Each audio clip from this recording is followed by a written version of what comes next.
Aujourd'hui, nous allons explorer le style vestimentaire de tous les présidents américains depuis l'après-guerre. Qu'en est-il de Donald Trump? Est-il stylé ou est-ce un plouc? C'est ce qu'on va voir aujourd'hui. On commence. Le président Eisenhower affichait un style classique et légèrement ennuyeux durant son mandat. Souvent, il était vêtu de costumes 3 pièces ou de vestes croisées amples à large revers. Cependant, son influence sur l'uniforme militaire américain et la mode lui confère un sérieux atout. En effet, il est à l'origine de la célèbre Eisenhower Jacket, une pièce emblématique de la Seconde Guerre mondiale. Conçue en 1943 pour répondre aux besoins fonctionnels des soldats américains, cette veste courte et ajustée, fabriquée en serge de laine vert olive, était dotée de poches boutonnées et de sangles à la taille, offrant ainsi une liberté de mouvement accrue par rapport aux longues vestes traditionnelles. Tu vois arriver les Américains, blouson et des affaires, machin. Attends, c'était un blouson qui arrivait jusque-là, qui était cintré là. Bien qu'il ne l'ait pas créé lui-même, Eisenhower s'est personnellement impliqué dans sa conception, la testant et validant ses détails pratiques personnellement. La Eisenhower Jacket est rapidement devenue un symbole de modernité, provoquant même une certaine jalousie chez les troupes alliées dont les uniformes paraissaient ringards à côté des soldats américains. À une époque où certaines unités, comme les forces françaises, utilisaient encore des guêtres ou des bandes moltières, cette veste donnait à son porteur une allure vraiment nouvelle. Eisenhower a porté cette veste tout au long de la guerre, et son image s'y est immédiatement associée. Il a même refusé d'orner sa veste personnelle de boutons dorés, la considérant comme l'uniforme de combat de tout soldat américain, quel que soit son grade. À sa mort, en 1969, il a été enterré vêtu de sa célèbre veste courte. Après la guerre, l'Ike Jacket a conquis les civils, devenant une icône du style militaire américain et un classique encore revisité aujourd'hui. En résumé, même si le président Eisenhower était plutôt falot en exercice, sa contribution au style avec la Ike Jacket lui vaut la note impeccable. John Fitzgerald Kennedy. John Kennedy, bien plus qu'un simple président, s'est imposé comme une véritable icône de style. Dès son arrivée à la Maison-Blanche, il a insufflé un vent de modernité et d'élégance, affichant le chic américain sans jamais en faire trop. Premier président à abandonner le port du chapeau, Kennedy a symboliquement brisé les codes d'une époque plus formelle, préférant afficher une allure contemporaine et dynamique. Les tenues de JFK sont devenues des classiques. Habillé de costumes Brooks Brothers, sombres et impeccablement taillés, complétés par des cravates fines et modernes, il incarnait l'élégance de l'ère Mad Men. Kennedy apportait même des touches subtiles à son look. Au lieu du pliage traditionnel rectangulaire, dit présidentiel pour son mouchoir de poche blanc, il préférait un pli en pointe. Un choix réfléchi qui lui ajoutait une touche de modernité supplémentaire. Mais ce qui rendait son style captivant, c'était sa maîtrise du style décontracté. Kennedy savait incarner l'élégance américaine même lors de ses moments de détente. En public, il optait pour des pantalons Ivy League colorés, des chemises sans cravate, des pulls marins et des blazers. Son look informel, mais toujours soigné, marquait sa capacité à se rapprocher des Américains sans perdre en classe pour autant. Aujourd'hui encore, l'image de JFK reste une référence de style. Il n'était pas seulement un homme d'État, il était l'ambassadeur d'un style élégant incarnant un équilibre parfait entre sophistication et décontraction. Verdict, style de malade. Lyndon B. Johnson. Lyndon Johnson a hérité d'une lourde tâche en succédant à John Kennedy. Avec sa stature imposante, il privilégiait des costumes sombres et classiques, souvent agrémentés d'une cravate club à rayures discrètes, transmettant une impression de sérieux et d'autorité.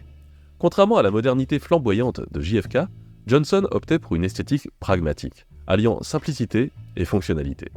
Ses choix vestimentaires, bien que soignés, ne cherchaient pas à impressionner. Aujourd'hui, le style de Lyndon Johnson est souvent perçu comme un exemple de sobriété présidentielle, témoignant d'un président qui n'avait pas besoin de glamour pour asseoir son autorité. Verdict, médiocre. Richard Nixon. Richard Nixon n'est pas particulièrement connu pour son style vestimentaire distinctif. En général, ses choix de vêtements manquaient d'originalité, avec des costumes sack-suits et des cravates unies ou à motifs discrets qui ne prenaient pas de risques stylistiques.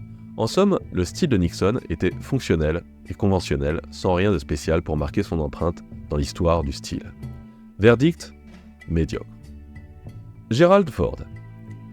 Ford représente bien le style des années 70, avec ses revers de poitrine très larges et ses cravates à gros motifs. Le mandat de Ford n'a pas été particulièrement marquant et son style non plus. Verdict, médiocre, mais ça aurait pu être pire vu le style de l'époque. Jimmy Carter. Carter est quant à lui reconnu pour porter des costumes souvent en tweed ou en laine, généralement dans des tons terreux et naturels. En tant que président préoccupé par l'environnement et la vie rurale, il favorisait un look qui évoquait la modestie et la sincérité. Ses choix vestimentaires ont ainsi contribué à renforcer l'image d'un homme du peuple, éloigné des excès de la politique, et ont fait de lui un symbole de l'humilité dans l'exercice du pouvoir. Verdict : médiocre. Ronald Reagan. Ancien acteur d'Hollywood, Ronald Reagan privilégiait des costumes aux épaulettes carrées qui mettaient en valeur sa silhouette athlétique. Il a également osé des costumes à motifs, ce qui était audacieux pour son époque, tandis que le costume uni reste encore aujourd'hui un incontournable de la garde-robe politique. Reagan portait souvent des cravates à motifs classiques et des pochettes blanches soigneusement pliées. En dehors de ses fonctions officielles, il optait pour des tenues décontractées comme des jeans, renforçant son image de cow-boy moderne et accessible. Sa personnalité charismatique, associée à son style, a façonné l'image d'un leader à la fois sûr de lui et sympathique.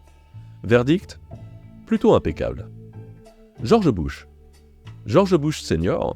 s'est forgé une image distinctive grâce à un détail marquant, ses chaussettes colorées et fantaisistes. Bien que ses costumes sombres et ses cravates soient assez ordinaires, ses chaussettes apportaient une dimension inattendue à son apparence autrement très conservatrice. Bien que George Bush ait été président bien avant l'avènement des réseaux sociaux, ses chaussettes continuent d'inspirer encore aujourd'hui. Récemment, les internautes ont rendu hommage à son goût unique en partageant des photos de leurs propres chaussettes colorées, déclenchant un mouvement de célébration de son héritage. Cet engouement démontre que même des décennies après son mandat et des années après son décès, l'esprit ludique de Bush et sa capacité à insuffler de la personnalité dans le style présidentiel continuent de résonner auprès des nouvelles générations. Anecdote amusante, pour souligner son parcours d'aviateur pendant la Seconde Guerre mondiale, George Bush a choisi d'être inhumé avec des chaussettes spéciales en hommage à ce moment clé de sa vie. Verdict : un style impeccable. Bill Clinton. Clinton est souvent perçu comme le représentant d'une décennie marquée par des choix vestimentaires discutables. Les années 90. À une époque où la mode semblait en perte totale de repères, Clinton a tenté de se démarquer en expérimentant avec des chemises bleues, probablement pour mettre en valeur la couleur de ses yeux. Malheureusement, cette initiative a souvent abouti à des combinaisons peu réussies. Son penchant pour les cravates à motifs peu inspirants n'a pas non plus contribué à son image de président au style soigné. Clinton semblait osciller entre le désir d'apparaître présidentiel et la volonté de se rapprocher du peuple, mais au final, il ressemblait davantage à un commercial des années 90 qu'à un chef d'État charismatique. Verdict : totalement à la ramasse. George W. Bush reflétait une personnalité décontractée et son héritage texan à travers son style. Il apportait au costume gris sombre classique une touche de modernité avec des cravates aux motifs audacieux, ajoutant ainsi une note de personnalité à son apparence plutôt sobre. En dehors de la Maison Blanche, Bush portait souvent des éléments de style cow-boy comme des Santiago ou des jeans. Verdict : médiocre. Barack Obama. Barack Obama a su imposer un style soigné et élégant, marquant une nouvelle ère de sophistication dans la mode présidentielle. Connu pour ses costumes parfaitement ajustés, d'un gris anthracite presque noir, il a créé une image de classe et de professionnalisme. Ses choix évoquent l'esthétique slim popularisée par Eddie Sliman, le directeur artistique de Dior Homme au début des années 2000, avec une silhouette qui flatte sa stature mince et athlétique. Préférant les chemises blanches en popeline de coton, il les associait à des cravates bien sûr, mais avec un nœud simple, plus décontracté que le nœud Windsor traditionnellement préféré par les personnalités politiques. Au-delà de son style assez classique, Obama a aussi su équilibrer professionnalisme et accessibilité. En dehors des événements formels, il apparaissait souvent dans des polos ou des chemises décontractées, portées manches retroussées. Son sens du style, à la fois moderne et accessible, lui a valu d'être l'un des présidents les mieux habillés. Verdict : impeccable. Joe Biden. Biden se distingue par son allure soignée. Il porte des costumes bien taillés, souvent agrémentés de cravates élégantes et d'une pochette en lin blanche à 3 plis, ajoutant une touche de sophistication à son image. Ses lunettes de soleil Aviator, emblématiques de son style, sont un accessoire qu'il porte systématiquement en extérieur. Bien qu'elles évoquent l'aviation, elles ne sont pas le reflet d'une carrière passée, contrairement à George Bush père, qui était ancien pilote de chasse.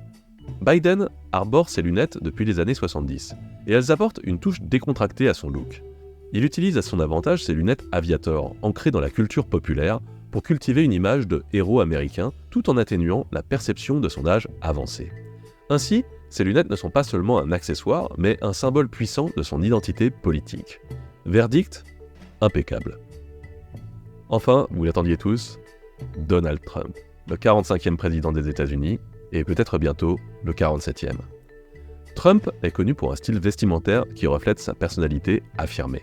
Ses costumes de coupe classique, en bleu marine ou en noir, sont un élément de son uniforme public. Pourtant, son style contient plusieurs erreurs malheureuses qui nuisent à son allure. L'une des plus visibles est sa cravate, souvent d'une couleur trop vive et qui tombe bien en dessous de la ceinture, alors qu'elle ne devrait idéalement pas dépasser cette ligne. Ce choix attire l'attention mais donne aussi un effet visuel de négligé, d'autant que, selon l'intéressé lui-même, cette longueur excessive est une tentative pour allonger sa silhouette, un effet qui, en réalité, ne fonctionne pas. Trump porte également des costumes dont la coupe laisse plutôt à désirer. Il a tendance à laisser sa veste ouverte, ce qui accentue l'aspect désordonné de son look, surtout avec une coupe trop ample et dépassée. De plus, ses pantalons sont également souvent trop larges, ce qui contraste avec l'attente d'une coupe plus ajustée et contemporaine pour un chef d'État. Ses vestes présentent aussi des épaules trop larges, évoquant davantage les power suits des années 80 que l'élégance moderne. Malgré tous ces choix discutables, Trump reste fidèle au code vestimentaire classique du monde des affaires, en particulier avec ses costumes bleu marine associés à des cravates rouges. En somme, si son look véhicule une forte personnalité, ses erreurs de style contribuent néanmoins à lui donner une allure souvent trop désinvolte pour le cadre présidentiel. Verdict : totalement à la ramasse. Voilà, c'est la fin de ce classement totalement subjectif. Et vous, d'après vous, quel président est le mieux illustré par son style ? Est-ce que vous êtes d'accord avec mon classement ? Partagez vos avis dans les commentaires. Et pour adopter vous aussi une touche de style présidentiel, j'ai sélectionné quelques accessoires que vous trouverez sur ma boutique touchedepanage.com. Vous trouverez les liens dans la description de cette vidéo ci-dessous. Rappelez-vous, si le président des États-Unis est l'homme le plus influent du monde, c'est vous qui avez le pouvoir d'influencer votre propre univers. À très bientôt pour une prochaine vidéo, et d'ici là, restez élégants.